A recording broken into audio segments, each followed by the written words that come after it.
So as I'm walking and as I'm tuning in, and even simply sitting in my garden, tuning into the energy of the land, I've been asking, what is the plant that steps forward to speak to me at the moment? And just feeling into the energy. And the energy which has been stepping forward for me in the last few days to work with me over the next 21 days, 28 days, has been the energy of gorse. And I'm looking at this and my rational mind is going, why gorse? It's not gorse's time to flower. Why gorse? And then I tune in and I come deeper and I walk in the forest and I encounter the gorse and I look at its energy signature. I look at how it grows and how it responds to the weather. I begin to get insights and I begin to get clarity around why gorse. So my intuition says to me that gorse is resilient. It has tenacity. There is a power to gorse in the way it weathers the storms, as the roots connecting with gorse in the last few days. I've watched it and just felt into its energy, and these roots come deep into the soil and I can feel them anchoring. And at the same time, you know, the winds are blowing a hoolie. They're blowing really strongly. The gorse is being pulled back and forth, being pushed back and forth by these winds. And it's strong and it's holding and it's not letting go of the earth, and not being blown over.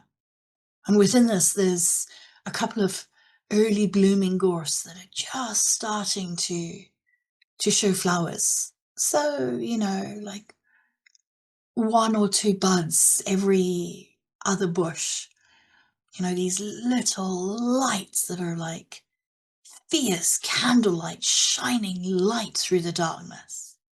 And that gives me another insight into the energy of gorse, of the importance of shining light through the darkness, not in the darkness, but how when we sink our roots deep into whatever it is that grounds us and anchors us, when we sink our roots and our energy and our awareness deep into connection with the earth, we are able to draw upon tenacity. We are able to draw upon the ability to weather those storms. There's a sense of holding fast that gorse brings to me, and especially as I look forward to the next few weeks.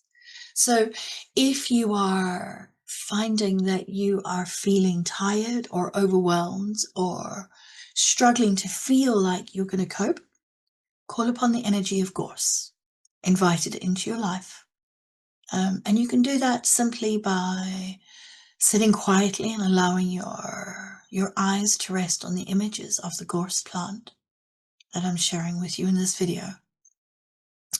Or simply setting the intention and offering up that intention that you connect with the energy of gorse and you invite this into your life. One of the other things that the gorse shows me is that part of its medicine or part of its energy that it shares with us is about a heart-centered clarity that is protected really strongly, that is held within a sense of protection and boundaries. So if you are feeling like your boundaries are being pushed, or you're not clear within your heart about the next steps, call upon the energy of gorse for that clarity. It supports that heart-centered clarity, and also to strengthen your resilience to do the work that you're being called towards, and to to strengthen that sense of boundaries, to hold yourself firm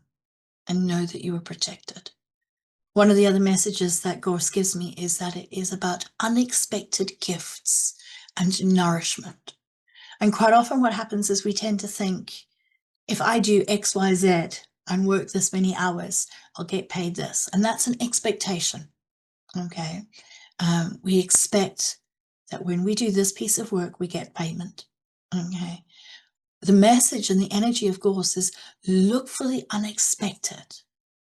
So in practical, physical terms, walking through the forest, you know, there's these unexpected blooms of this amazing, beautiful flower and the scent of them.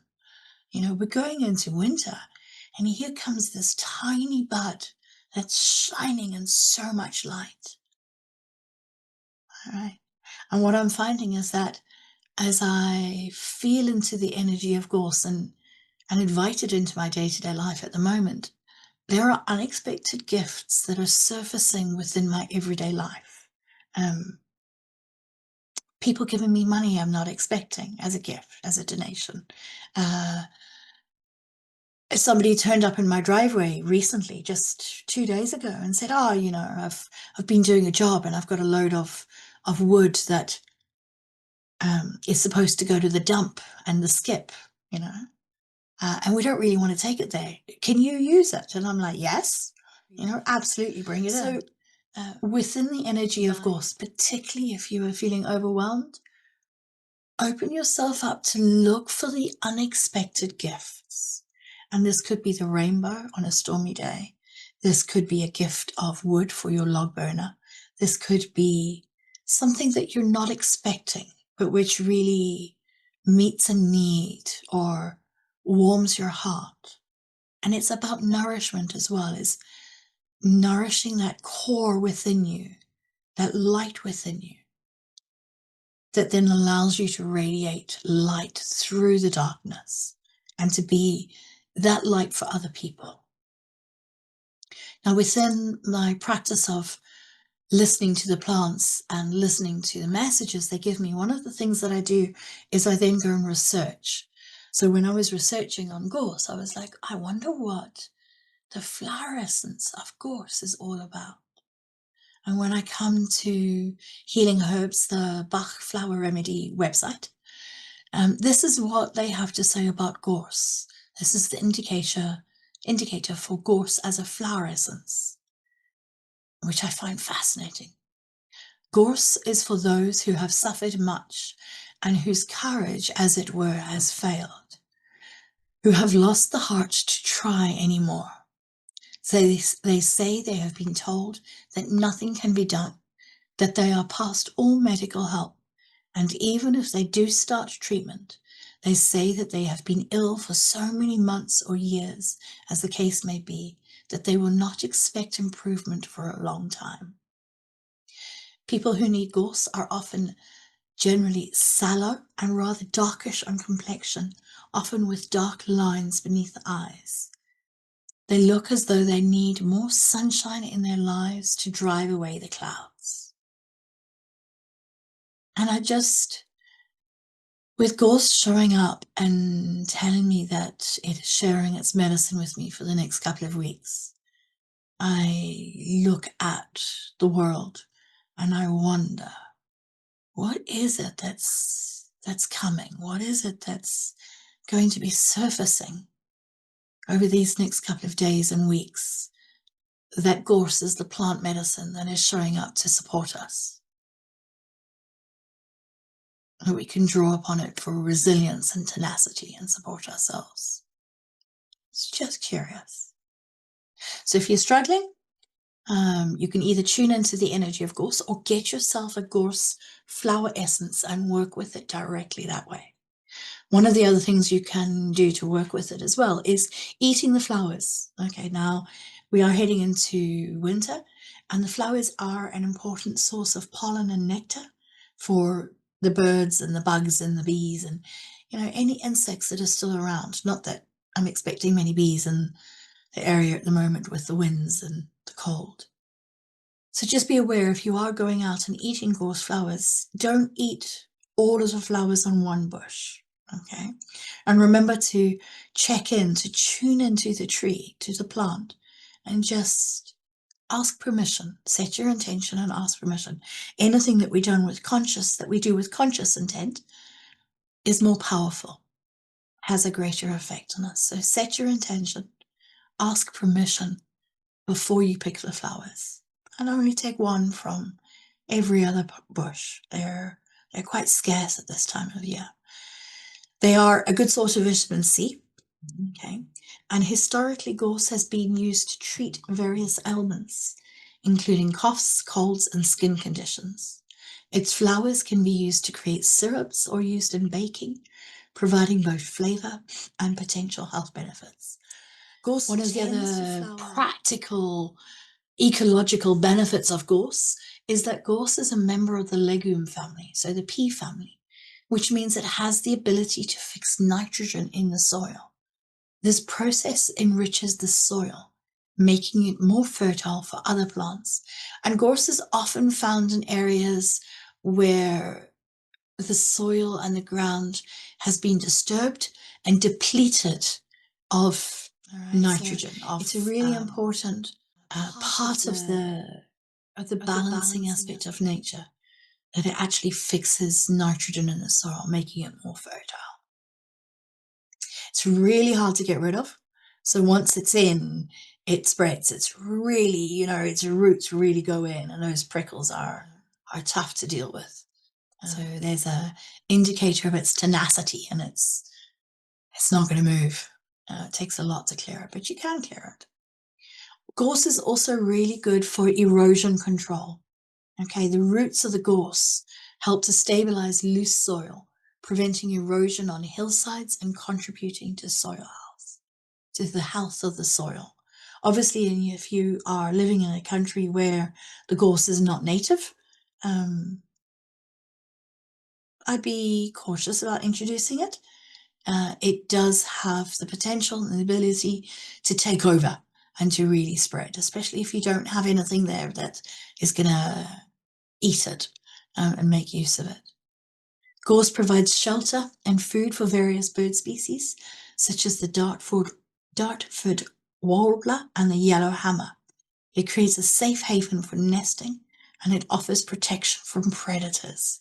Again, a really beautiful energy medicine signature there. It's the safe haven for nesting, and it offers protection from predators.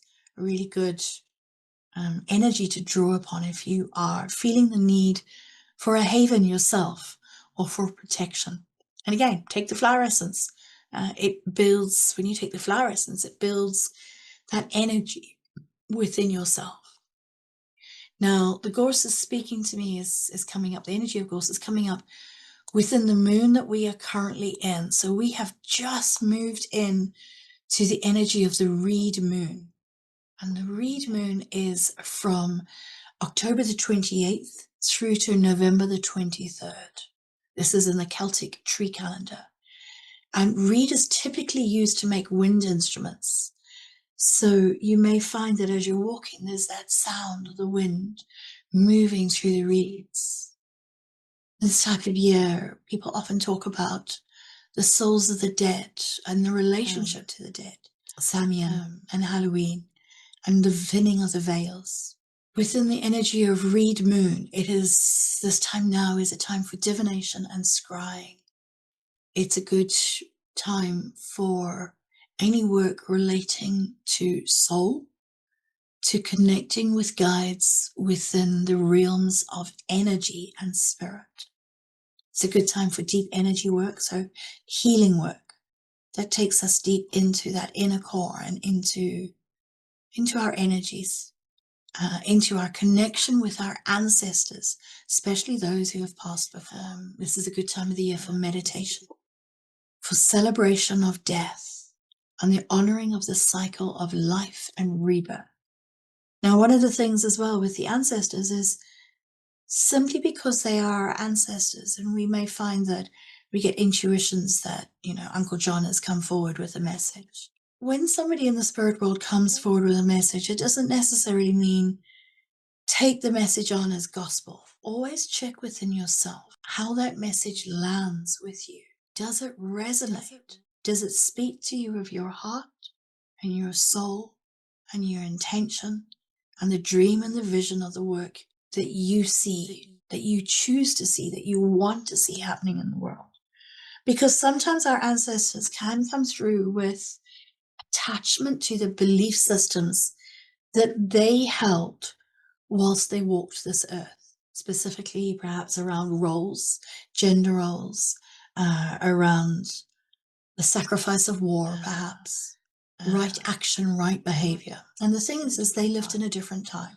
So when or if you get guidance coming through in your dreams or in meditation, or you purposely set out to do work connecting with the ancestors and with the spirit guides, check within yourself. Does the message that's being passed on to you resonate with you? or it is the message being passed on to you to give you the opportunity to move into greater clarity around you and your truth and the work being carried forward. Because we build upon the energy of the ancestors. We build on what they have done and their belief systems. And our culture, our belief systems are not stagnant. We are constantly growing and changing and shifting and moving forward. So check.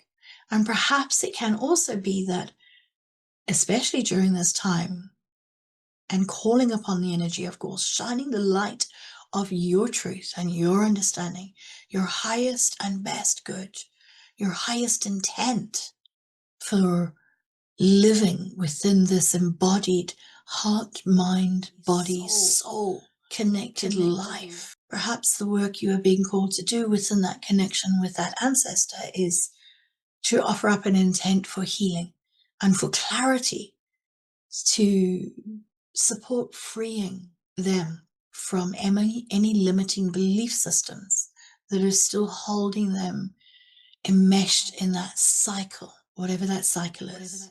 I'm reminded of a past life hypnotherapy work that I did with Paul Williamson many years ago. And in the moment of that life many, many years ago within the hypnotherapy session coming to an end, it was a traumatic life. And I was passing over as a result of a trauma. And the person in that life who had done the trauma was standing over me, wanting me to die with anger towards them. Because the understanding that I had was that if I died angry, it locked me into a cycle of blame and shame and violence and aggression with them, which allowed them to have power over me. And my entire life in that lifetime had been talking about the importance of connection with soul and living from that place, and forgiving, the importance of forgiving, and living and working from a place of loving connection. And in the session that I did with Paul, I had this soul deep understanding that in order to free myself from a series of lifetimes related to grief and anger and violence and aggression, all I had to do was forgive and to love. And it's a challenging thing to do, but it freed me. There is this sense I have that it freed me from a very different, a very difficult, very challenging cycle of lives. So this is the invitation that I have to offer within this read moon, within this Gorse energy, is to be aware of the ancestors who have come before you and offer up prayers, offer up intentions that they are free to express their soul self from a place of love and forgiveness and clarity and freedom from being locked into any cycle of violence and aggression and grief. There was a podcast I was listening to with Julie Umpleby, and I'd missed the work that was being done through Oracle Girl. It's another podcast that I follow. Really beautiful, powerful work. So Julie was talking about the importance of purification of the ancestors and purification of the energy that is held, the energy of violence and aggression that is held in the land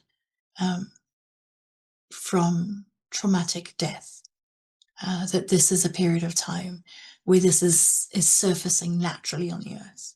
And it really resonated within me with the awareness that I have of this being the read moon, this time of connection with the ancestors, the celebration of death, and the honoring of the cycle of life and rebirth, and within the medicine of Gorse.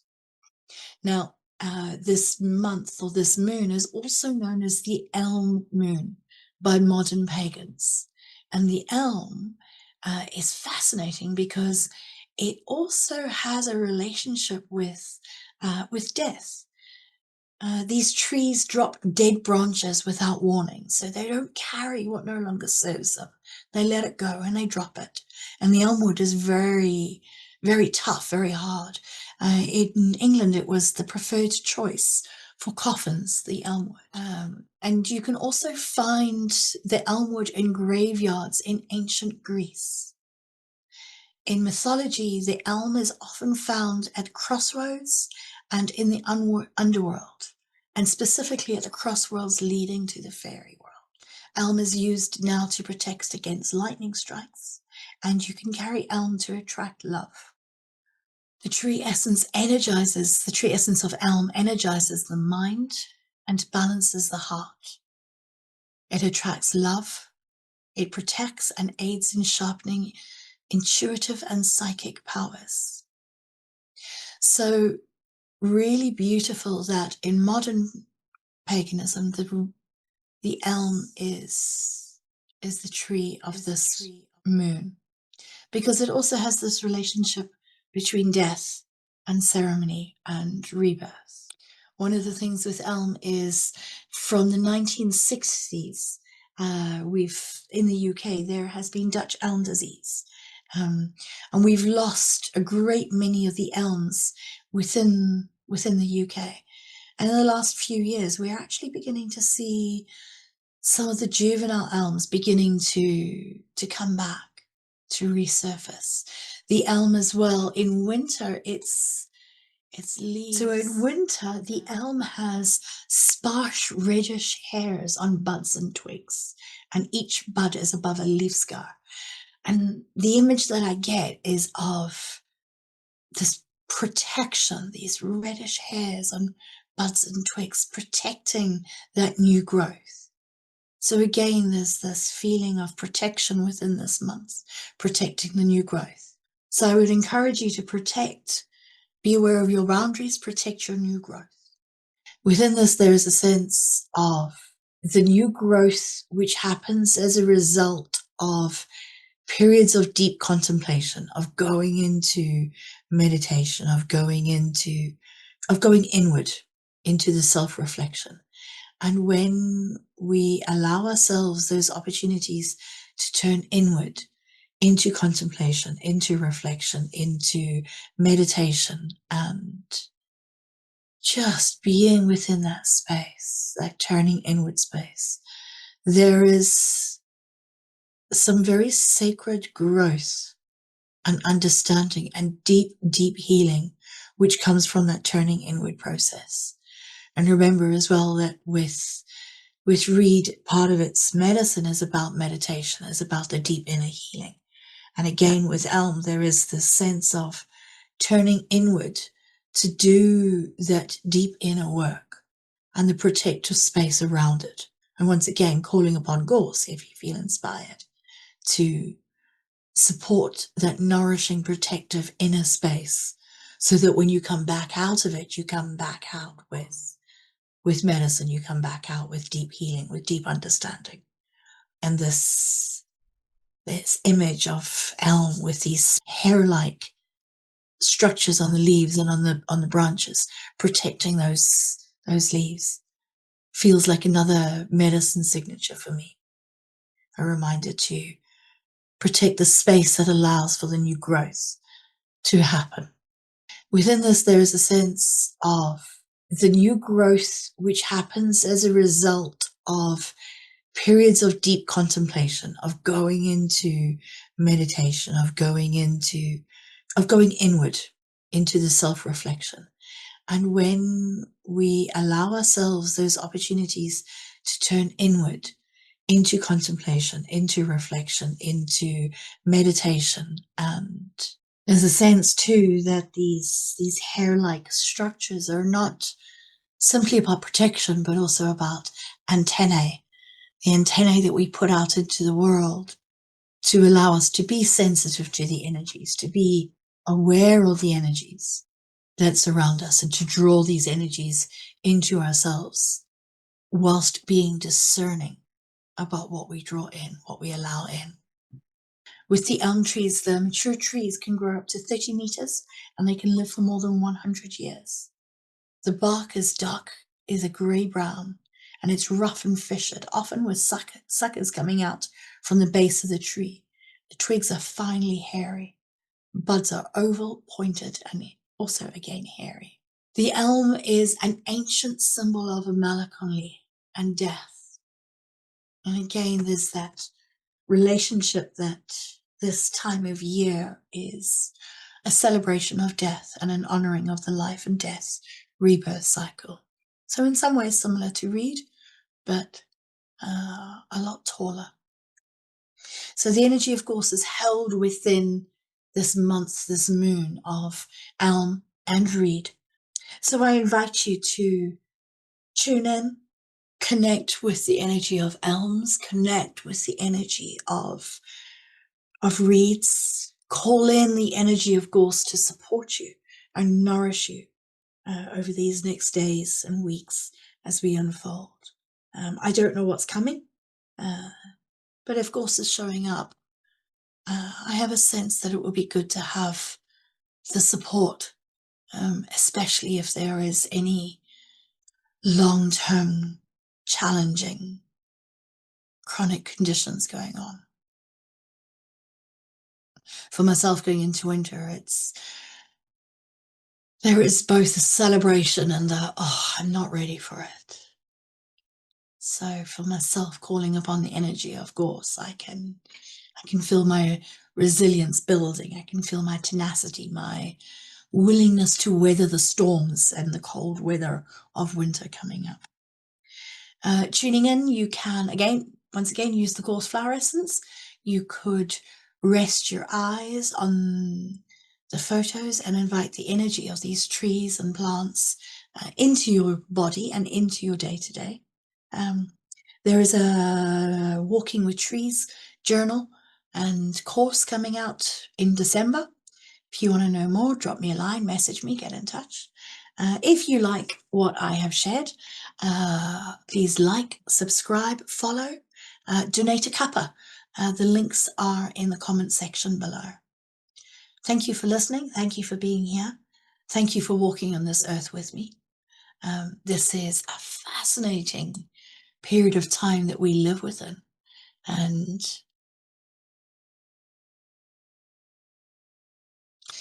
tune in to the energies around you. Tune up to the vision of the highest potential, the dreams and the vision that you hold of this earth as it unfolds. What are you choosing to experience? And it is a choice, even within the tough times that we are going through. And as you choose the experiences, know that you are also transforming your reality as we journey through time and space. And planet Earth is this amazing ball of stardust and mud and oxygen and water and gases and plants. And we are spiraling and dancing through this time and space within the unfolding moment of now. Thank you. I look forward to more. Goodbye.